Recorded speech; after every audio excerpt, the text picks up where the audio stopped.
Right.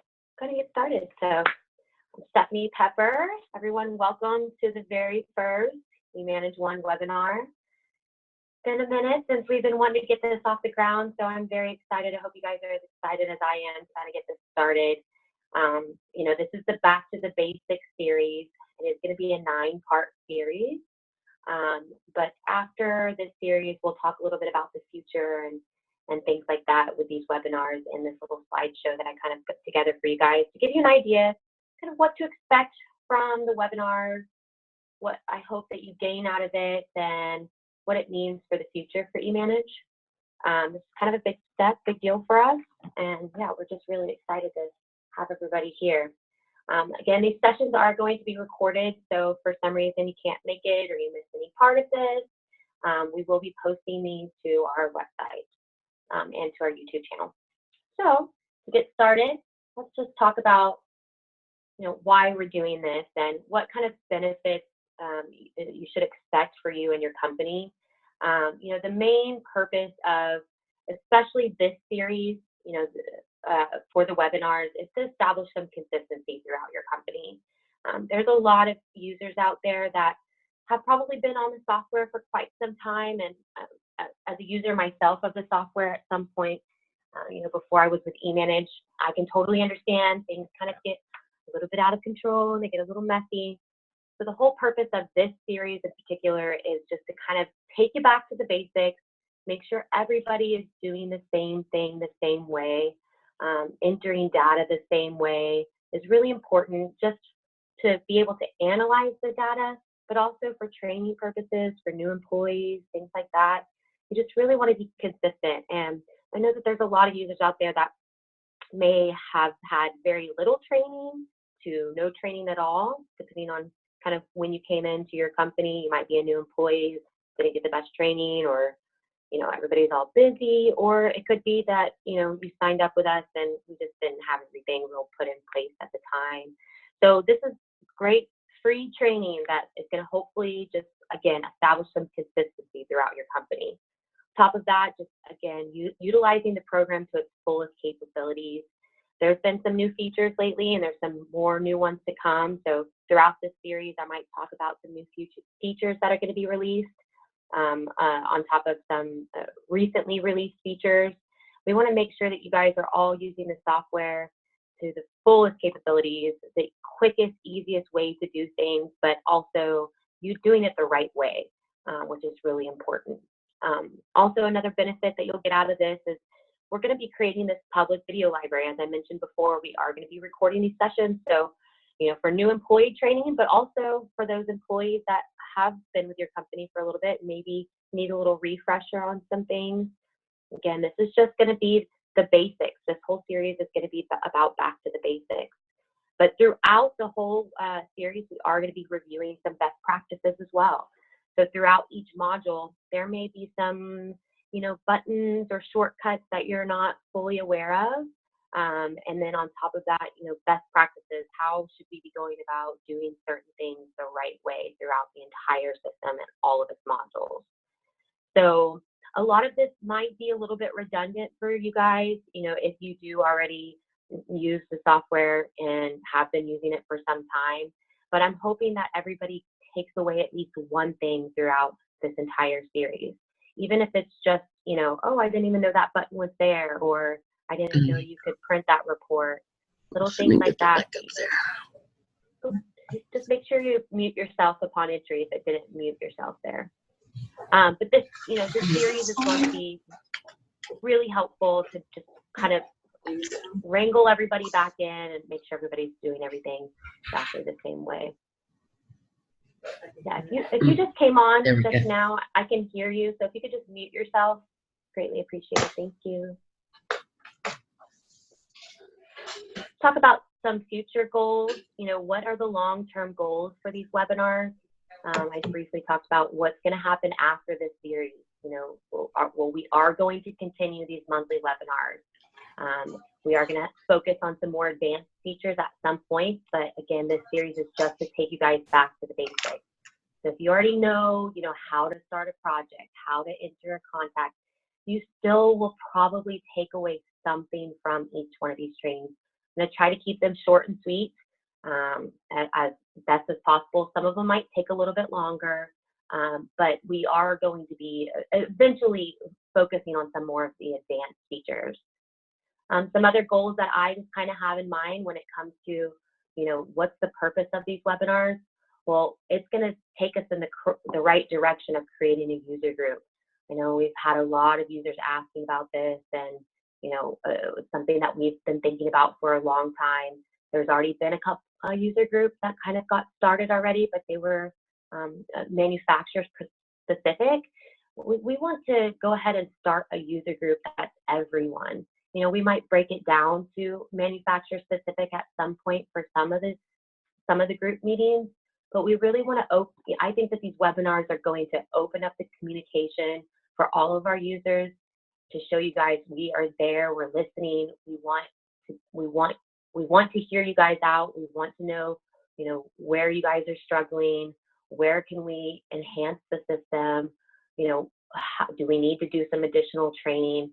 But without that line of communication and everybody just talking about how, they're benefiting from the software, how they're using it to better improve their processes and workflow, we can't move forward. So we really want to be able to open up that communication and start a user group here very soon.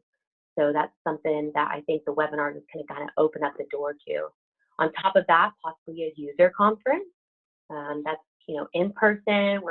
We've put that up in the air. We've been talking about it for a little bit here at eManage, setting one up, doing it in Hawaii. So I'm sure everyone will be really excited about that. But yeah, we want to make sure that you guys know, what our big long-term goals are, and that we really want to improve the software, improve our line of communication, and we want to hear you. So help, help us help you guys. We have to hear from you, and so we need your feedback. We want to hear, how are you liking these webinars? What do you want to see in the future webinars? We have a little ongoing list. I've been getting some requests for quite some time now, so I've had a running list of what we can focus on in future webinars after this series. But keep them coming. Email me. Let me know, where is it that you guys are struggling most? Should we be focusing on action items and workflow? Are you guys struggling in the bill of materials? I'm going to try to take as much feedback, tally it up, hit the ones that are requested most often at the beginning. But these are going to be monthly, so we should be able to cover a bunch of topics. And lastly, we need your feedback. What would you be interested in attending a user conference? These are all things that are kind of up in the air right now, but we are moving, towards those big things that everybody's been asking about. So we want to hear from you. I do want to go ahead and mention at the end of this webinar, I did say, ask all your burning questions. At the end of this webinar, each webinar is topic specific. So it's what we covered. Do you have any questions regarding what we actually covered that day? Okay. I do want to hear your questions about anything else, totally random, doesn't matter. That's what I'm here for. You guys want to bounce ideas off of me and our team. That's what we're here for. But you'll just put those in an email and send it through to support or to myself, and we can figure out who's best to kind of hop on those questions. But again, at the end of this webinar, please hold all your questions till the end, and then we'll go over those this webinar topic specific. Okay, and then obviously when everybody's wondering how often are we going to be holding these, if you didn't get the newsletter or you didn't get a chance to read it, I am going to be doing these every third Wednesday of the month. You will get an invite just like you did on this one to plug it into your calendar. You will get an email about what the topic is going to be, but it's going to be in order of how the workflow is, how you do business. So if you're curious of what's going to be next, you can pretty much look down your modules and you can pretty much know what's next. So today, just the basics of entering new customers, using those different search functions, best practices with both of those. So this will be a nice, easy, short one. but just wanted to get you guys introduced to it. I am considering doing this particular series twice a month. I really don't think it would be fair to, like I said, it is a 9-part series. I have broken it up into 9 parts. Spreading that over 9 months is, I don't think, very reasonable. I want you guys to get back to those basics as quickly as possible. We leave too much time in between that. You might forget little things here and there. I really want it to flow nicely and just get everybody back on the same page. How should we be entering projects? How should we be entering contacts? And best practices with everything throughout the entire system.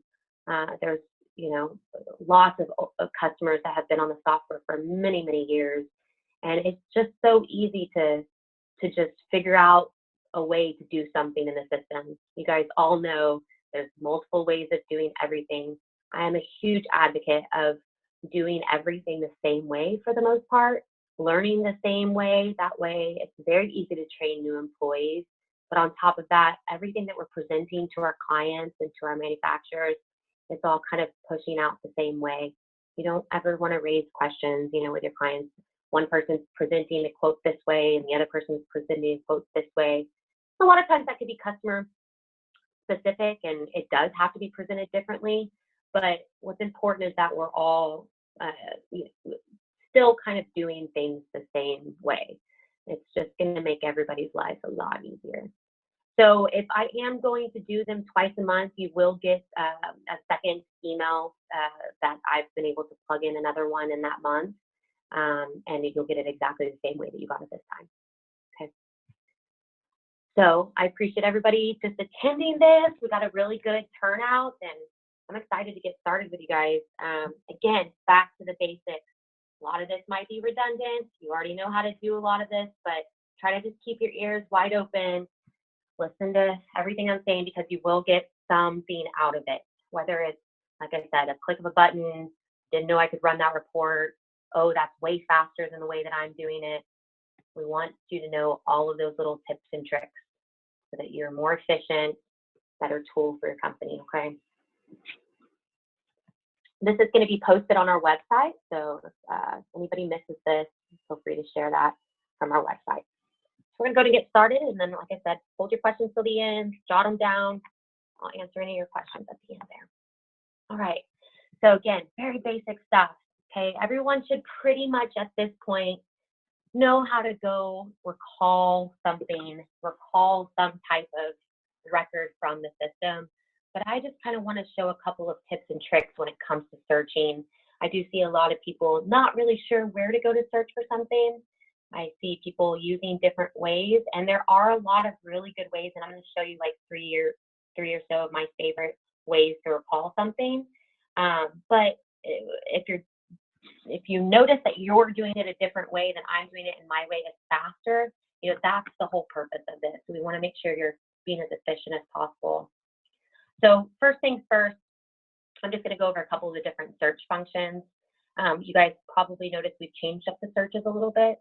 So you still have these two stacked search toolbars at the bottom. There's the opportunity search, order search. If you're not already familiar with those, you should be. Opportunities just like today, current opportunities, everything in your system that has not been booked as a job, has not been processed in order entry. Order search, absolutely the opposite, everything that's been in the system booked as a job. Okay, typically you kind of know where your project is at, so these can become really helpful when it comes to searching for stuff. On the next session, we're going to talk about best practices when it comes to naming your projects. That also is a really helpful trick when it comes to recalling, existing data. If I have no idea what my project number is or any type of my project name, there's ways to still find your stuff even in these searches here. Okay, so if you don't already know, these are numbers, any part of the project name. Okay, if I just started typing error, it's going to narrow down to just any project with that name in it. Okay, these are really flexible searches. It can be any part of the project number or project name, company name, all of that good stuff. Now, the search in the very bottom left, I call this more of like a master search. So This search doesn't care where it's at in the workflow, okay? Whether it's an opportunity, whether it's an order, whether it's been canceled, doesn't matter. This is the search all, the master search. You guys have probably noticed we kind of changed up how this opens up. When you first open it up, it's automatically going to expand to companies and contacts now. That's the big one that everybody's going to. So anything that we can kind of help expose to get to something quicker, that's what we're really focusing on with the UI updates and enhancing the software. Anything that's going to help you save a little bit of time. But you guys should already know, company, any part of the company name. So first things first, when you're going and adding, I'm going to get back to this, but adding a new company into the system, whether it be a vendor, an install location, a customer, doesn't matter, any new company record, you should always, best practice number one, always go search for it first, okay? Always, always, always. If it's not in there, then you'll take the next step, using the prospecting tool, which we'll go over shortly. Any part of the company name here, okay? It's a very flexible search. You can just start typing. If I started typing the word Texas, it's going to pull up all of my company names with the word Texas in it. Okay, whether it's at the end, the beginning, doesn't matter. So that's how you recall an old company. Here's a little trick that I haven't seen a lot of people use, but I really love this little tool here. I see a lot of people come in here and they'll hit search, and then they'll drop this search for down and try to flip it to something that they're searching for. This search for is a toggle, okay? It automatically knows what you're searching for when you place your cursor in that specific field. So you can see when I put it in last name, it switches to contacts. When I put it in company, it switches to location. What I love this little tool for is now if I didn't highlight either one of these and I just flip this tool to projects, it's going to show me all the projects for both locations. So sometimes you have a bunch of companies that have the same company name, maybe different location names. You might want to see all of the projects for that location. You can do that. Or, if I do Bank of Texas here, Bank of, and then I highlight Bank of Texas and flip this to projects, that's going to show me just the projects for that specific location. I see a lot of people going in, double clicking on the company, opening up Bank of Texas, then going modules projects, saving you a couple clicks. This will take you exactly to where you need to go. So it works exactly the same way when I want to flip it to contacts. So if you're looking for a specific contact on that record, you need to make a phone call real quick. I just search Bank of Texas, flip that to contacts. Okay. You want to get super comfortable with, searching, with right-clicking on things. From here, I can right-click, actions, start a new project, flash opportunity. Okay, so that obviously would start the project from that contact. I always say to be very cautious of doing so. You're going to hear me say that in the next session when we actually start projects, we review that. I'm cautious to start projects from contact records only because that contact has to be connected to the right company. You can have one contact that's maybe for several different locations, but you only have to have that contact in there once. The contact only needs to be in the system once. It doesn't need to be on every single location. So if Bob Jones was connected to Bank of Texas location A and I needed to start it for location B, I would be starting this project from the wrong location. So just be cautious of that. On the next session, I'm going to show you how I typically go about adding contacts to projects. You can absolutely start projects with contacts.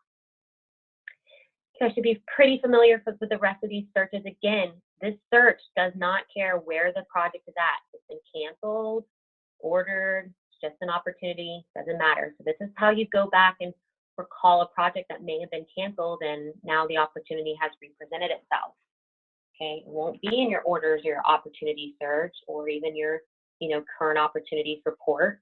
It's going to be hidden because it's canceled. Well, you have to go into this project and jobs to recall it. I'm not going to dig too much deeper into search. If you are doing absolute new employee training, there's obviously a lot more that you need to know to the searches. But this is just to kind of cover those basics to get you guys back to the basics. Quick search, also one of my favorite ways to recall something. If you know the project number. So if you have paperwork sitting in front of you, maybe you're an accountant and you're, opening up to add a vendor invoice or a customer invoice. This is my favorite way to do so. F4 is the quick search for the project number. F4 on your keyboard if you're a shortcut kind of person. I love my F4. So you can hit F4, type in your project number, hit enter, and I never even had to move my mouse. Or if you like clicking, quick search, put your number in, hit go. There's another little toggle here that not a lot of people are familiar with, so I'm just going to review this. This toggle here tells you which window you want to go directly to. This saves me a couple clicks. Remember that it's going to remember your last settings. So if I flip this to invoicing and payments, the next time that I go to open up a project, it would go straight to the invoicing and payments module. It will clear out after every sign off and log back on to the program. So if you're one of those users who's always in the same module, I definitely come in here and flip this for the day, and then you can just go into that module with every F4, every quick search project. Okay, really quick way to get to the module that you need to get to. Recent, if you're not using this, you definitely should be. If you just got out of a project and you're not sure what the project number is or what project you were even in, who the customer is, this is always going to hold everything you've touched in the system for the last 5 days. Okay, so if you just hit these little, you want to get yourself familiar with these little triangles there, those will expand out and you can see what you've actually touched in the last few days. Right click, get super comfortable with that right click. I see a lot of people use this recent, which is great. You can hit recent, double click, and it'll take you straight to your project information. But if you know you need to get into the BOM of something, or you need to go straight to a particular module, you can go right click, modules, BOM, go straight to it. That way you're not double clicking, opening it up, waiting for it to open, then going modules, bill of materials. Save you time, okay? It's also going to hold, documents, contacts, companies, anything that you've opened in the last few days.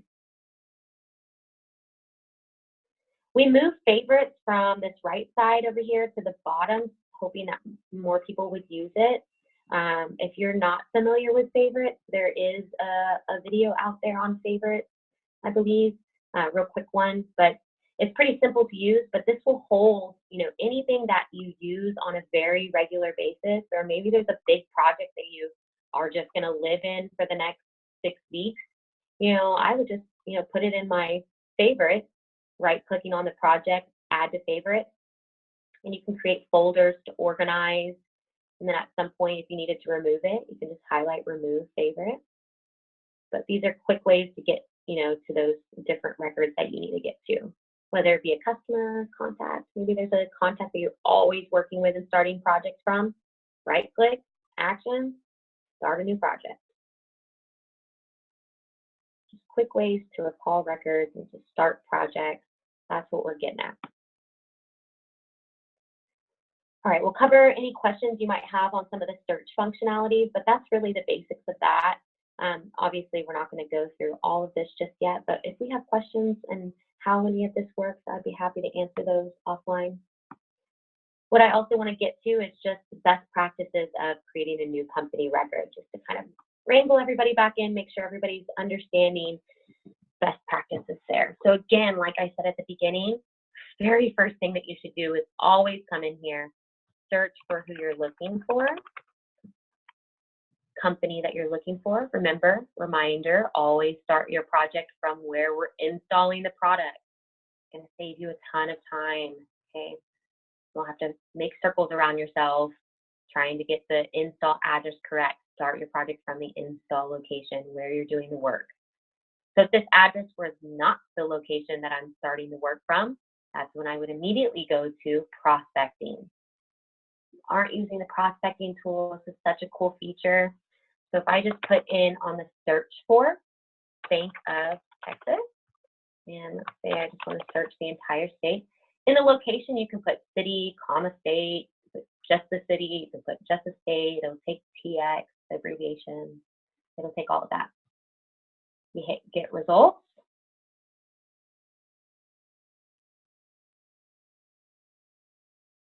And it'll bring up a full list for you. Okay.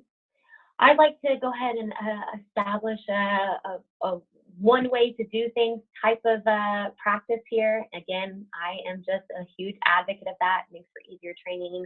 Everyone's capturing the same information, doing it the same way. I am not a fan of the new company and contact. It is a shortcut to create the company and the contact in one screen, but I always feel like it lacks reminding me of what important fields I need to capture. So I typically am a fan of just adding the contact at the time of doing the project. Just knocking out two birds with one stone. You're adding the contact to that project, but also for all future uses. If you added the company and contact, you still would have to add that contact into the project if you start the project from the location. So and the difference, I'm going to show you the difference here. So what I'm going to suggest is everyone should always be selecting new company. Okay, when I hit new company, it's going to bring up just the company window. And what I mean by those important fields that you should never be forgetting to fill in is the default bill to, if it differs from this location, and the primary salesperson, two fields that I cannot fill in on the other window until after you save it. So if you are doing it the other way, that's fine, but just please remember these two practices that I'm about to show you on creating a company record in full, actually fully setting up the company record. You knock all these things out at the beginning, and it's going to save you so much time and trouble when you actually go back to start another project from that location, or if anybody else goes to start a project from that location for you. Okay, if you knock these little shortcuts out, it's just going to save you so much time. So as you can see from the prospecting tool, it went ahead and filled in a bunch of data for me. So it's just a few less things that I have to do. Okay, it's putting in the company name, less room for errors. Okay, spelling errors. Okay, it's got the address in there for me, the phone number, the website. So it's just one less thing that I have to worry about. So I just go down to my next required field. Now these required fields can be different per company. Your company ultimately has the right to say which fields can be required or not. If you are not familiar with that and you do want to adjust what fields are required, just reach out to me and I can definitely show you how to do that. Super simple. So everybody might not see that these are all required here. When you change your company type, you're going to notice that some of them might change up here. Some of these required fields might change. On top of that, if I choose vendor, obviously I'm going to have a whole different list of settings here. Okay, so I'm going to choose customer bill to, and I'm just going to go down the list and choose all those required fields. So my default terms, huge. If your company is not making that a required field right now for a customer, it definitely should be a required field. One less thing that you have to do when you get to the quoting process, fill in the terms of sale. You have to do that for every single quote. Imagine how much time you could save. It seems minimal for just one, but added up over time, it's a lot of time you could be saving and putting efforts towards more important items. Market type. If that's not required field, I highly suggest it for customers. It's a good one. If you're not making that required field, then the reporting on market types is pretty much useless. I love to report by market type. I think it's a good way to see where your business is at, where we're lacking, where we could get more business. So market types are great. All of these fields, you guys should already know, they're all customizable by you, okay? And your administrator. So if there's not a market type in here that you feel should be totally categorized separately, you just have to reach out to your admin and say, hey, can you add, banking into a market type? I'm going to choose financial, but if there's a particular market type you want to get added in, or any of these drop downs, they're all customizable by you guys. So if you are a salesperson and your company settings are set up to where each salesperson is really responsible for their own, if I was a salesperson and I hit save right now, it would automatically add my name to this list under salesperson. If you're a non-salesperson and you hit save, it's probably going to add everybody's, and then you got to kind of clean it up. I think that's what it'll probably do to mine unless I'm listed as a salesperson in my system. We test that. See how it added everyone. So I manage several users, and so it's just adding everyone. But here's the key to what, no matter who's on this list, you know, if you want to clean it up and remove these, you know, you can just highlight, and I'm just clicking and dragging. You can highlight, hit shift or control, works just like Excel and the other Microsoft programs. Okay, use those control and shift keys. But if I just highlight all those, I can hit remove, yes. But one of the most important, two of the most important fields that you really want to get on this company record are these two right here. I want to mark myself as primary and change my credit to 100% if this is my client, okay? That little step right there. Now, every single time anybody goes to add a new project into the system, it's automatically going to know that it's my account, and it's going to put me as a salesperson with a credit of 100%. If you forget to do that step, every single project that you create, you're having to add a salesperson. So again, over time, that's gonna add up.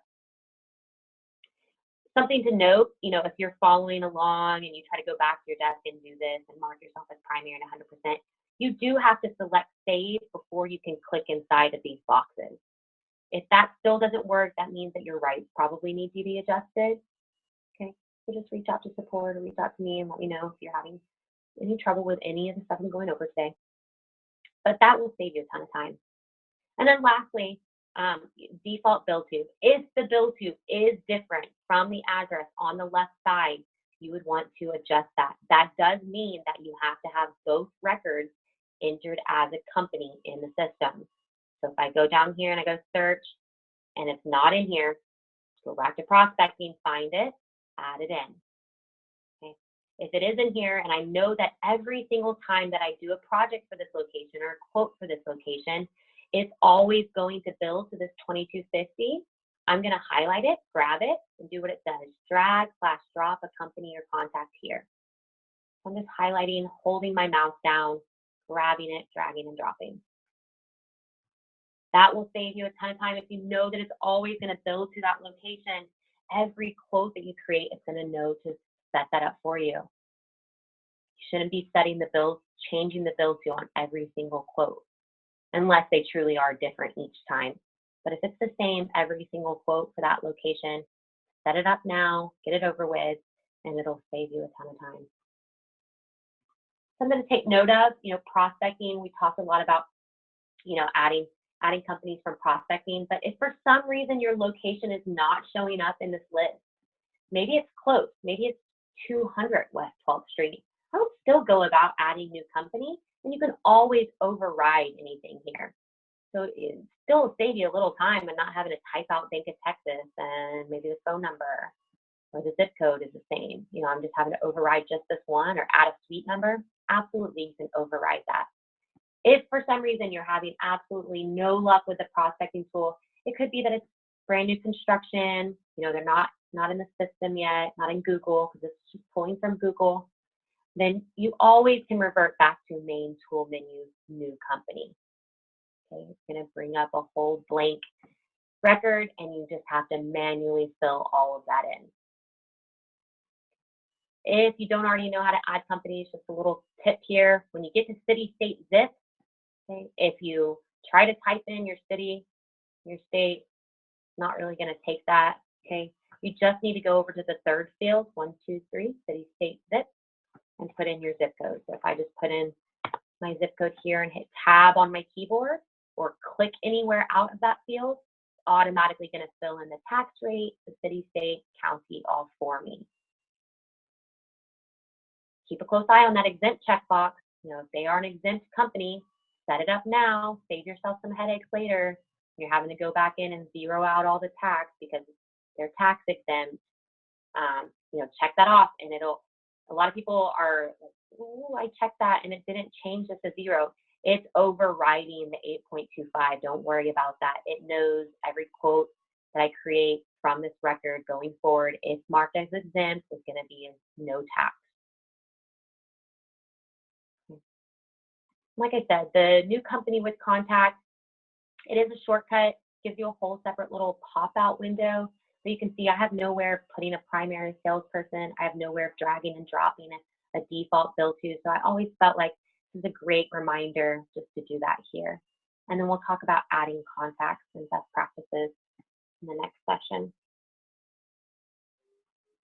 So that's just the basics. You know, adding, what we really want to take away from this is, you know, I do have some toggle features on my searches. Use those. Get really familiar with your right-click actions, right-click modules, history. Those three menus are those are your main menus really throughout the entire system. You're going to see those everywhere.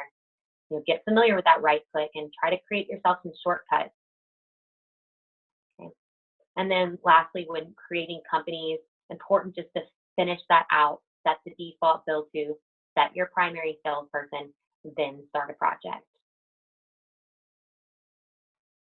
All right, I'm going to open up the room for questions.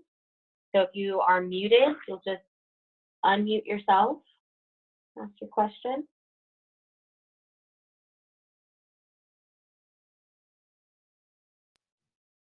Hey Stephanie, I have a question. Yes. Whenever you're creating the company, are we able to override the tax rate in the company setup? Good question. No. I hate to give the answer no. I'm not sure. But no, that's all set up on the back side of the system. Good question. Thanks for bringing that up, because we are in the next update releasing brand new U.S. sales tax zip code and new zip codes. So that actually is coming out, and we're finishing up testing phases actually today. That update should be out this week. So no, your administrator would need to go in. I'm sure I have some administrators on the phone, so I'm just going to go ahead and show you really quickly, because this question does come out quite often. It should be pretty much eliminated once we release these new tax rates and zip codes.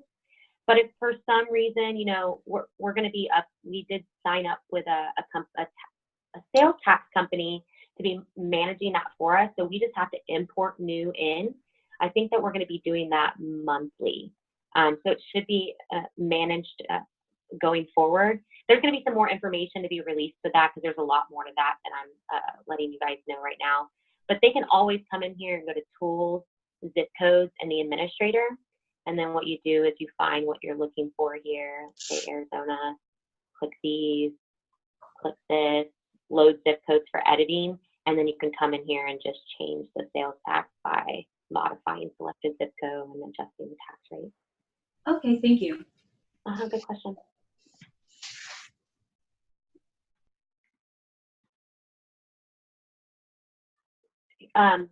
Yeah, I got a question here to add a project to favorites, how to add a project to favorites.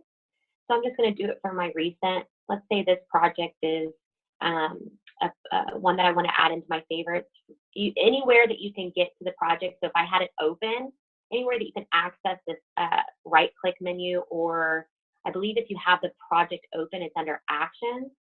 But I like the right-click. I can go locate that project from the search or my recent. Right-click, add to favorite, expand out, choose which folder you want it in. If you don't have any folders created yet, before adding it, you can hit New Folder. It'll add it on there. I'll highlight the folder and say Add Favorite. And then it's right underneath there. Hopefully that answered your question, Annalisa. Any other questions?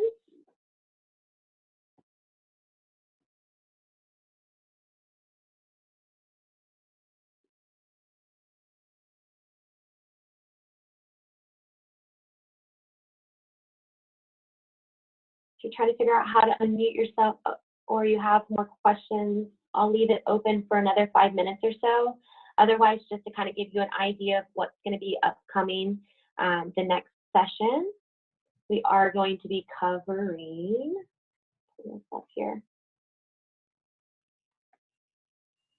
the next session will be creating projects and adding project contacts, best practices with everything to do with creating projects. That'll give you an idea of kind of how I have this all laid out, the 9 different sessions here. Again, they're kind of in order how you do business. But after invoicing, I'm just going to get into document management and reporting and grid functions to wrap it up at the end, which is a big one that I think a lot of people are interested in.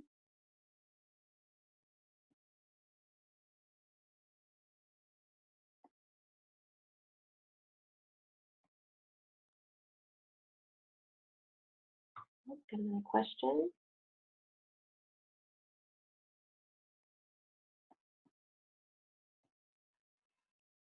Can you delete duplicated contacts easily if there is a project associated with them? Good question. You can the system will allow you to delete that contact even if they're connected to a project, and that history does remain. Okay, so if you were to go back and look at that project, that contact would still be on the project. So it doesn't actually delete any history. So if I just went into, you do have to have the right in the administrator on your user record to delete company locations or to delete contacts in order to actually use that button. And again, eManage is pretty delete proof. So it's not really deleting from the system. You can always run a report on your deleted contacts or your deleted company locations and bring it back to life if you made a mistake. If you need help with that, by all means, just call in the support or let me know. But to answer your question, you can just right-click delete this contact. That'll keep people from reusing the duplicated contact.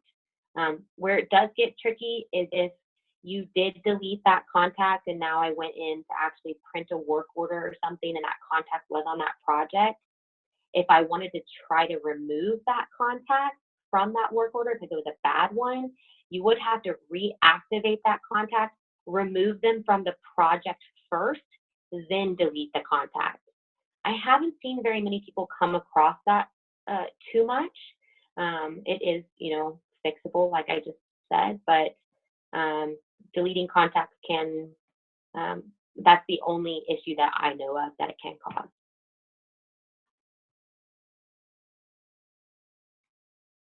Can you lock contacts so they cannot be deleted? Unfortunately not. The only thing that kind of locks them down is not giving them the right to delete contacts. So typically, if you're one of my newer clients, your rights are pretty set to what they should be. But if you're some of the older clients, you might want to take a look at some of your user rights and ensure that your user profile. So to quickly modify, I go user rights profiles configuration. Anyone who has this particular profile, if I made a change to one of these, it would make a change to that user as well. So you can go in here to design project coordinator, maybe under granted contact, they have delete contact. You might just want to uncheck that.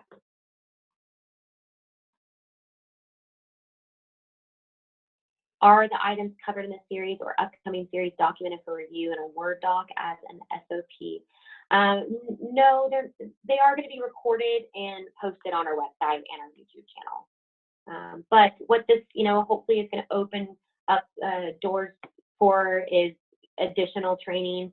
If you guys see something in, that I'm going over and you're like, wow, I'm not as familiar with this as I should be. She went through that way too fast, or I need more in-depth training. We do offer additional training online or on-site training. If you are interested, I'd be the person that you would want to reach out to. We do have also, documented help guide. In the help guide, please use this. If you aren't already, inside of eManage, you can go to help and, view the eManage help file. It should open up this in an internet file. If you don't have the OneNote installed, I really like the OneNote desktop application. It's a lot easier to maneuver through. So here's the user guide. If you guys haven't seen this lately, I have been all over this, trying to get it as updated as possible. you haven't seen the quick walkthroughs yet, this is really what I'm going over. So you can find step by step how to add a new client, how to add something into your bill of materials, order entry.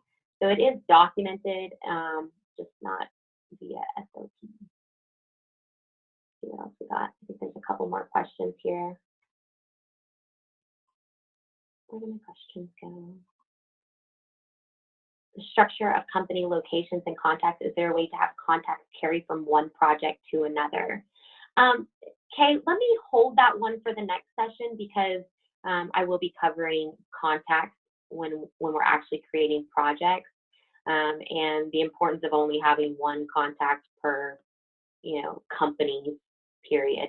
You shouldn't have multiple contacts. Duplicated contacts per company. You only have to add them in once, and then I'll show you guys a quick way to add them into projects. They don't carry from one project to another ever, unless you started your project from a contact. And then, like I said, be careful there. You want to make sure you're not starting it from the wrong location.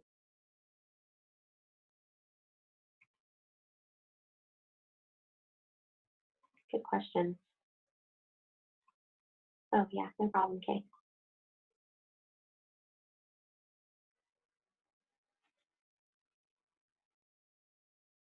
I'll leave it open for a couple more minutes.